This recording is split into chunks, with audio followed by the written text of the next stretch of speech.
सुरुवातीला विनायक महाराजाकडून जे वजे सरांकडून जे वाक्य ऐकलं पहिलं, बुद्धिदाता गणेशा. बुद्धी आणि बलोपासना आणि ज्ञानोपासना या दोन उपासना आपल्या जीवनामध्ये खूप महत्त्वाच्या आहेत. त्या करताना तुम्ही सगळेजण मनपूर्वक त्या करतात. नवीन म्हणजे अत्यंत पारितोषिक प्राप्त सगळे या विद्यालयाचे विद्यार्थी. मी पहिल्यांदा म्हणजे सगळ्याचं मनापासून अभिनंदन करतो. या व्यायामशाळेचंही मनापासून अभिनंदन करतो.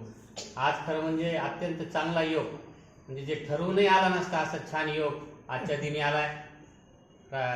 बलोपासनाचं ज्यांनी आपल्याला ब्रीफ दिलं किंवा ज्यांनी सगळ्यात महत्त्व सांगितलं, त्या पूजनीय रामदास स्वामीची पालखी आपल्याकडं, पादुका आपल्याकडे येत आहेत आणि त्या निमित्तानं काहीतरी आपल्याला बलोपासनेचा एखादा प्रयोग या स्वागताप्रसंगी करावा असं काल मनात विचार आला. योगायोगानं वजे गुरुजी त्या ठिकाणी होते आणि महाराजांसमोर त्यांनी शब्द दिला की आपण असं काहीतरी करूया. आणि आज या शाळेला भेट देण्यासाठी पाटांगणकर महाराज, कृष्णा रामदासी महाराज, विडेकर गुरुजी आणि आपण या ठिकाणी सगळे उपस्थित झालात. खरं म्हणजे हा अत्यंत खूप महत्त्वाचा आणि खूप चांगला योग आहे. हा योग आणि या स्वामीच्या सेवेमधले आपली भावना ही खूप मनापासून चांगली आहे. आपल्या आयुष्यामध्ये उत्तरोत्तर प्रगती हो अशी शुभेच्छा समर्थाकडं आणि आपल्या पारनेरकर महाराजाकडं शुभेच्छा व्यक्त करतो आणि आपल्या सर्वांचं मनापासून एकदा कौतुक करतो आणि थांबतो. धन्यवाद.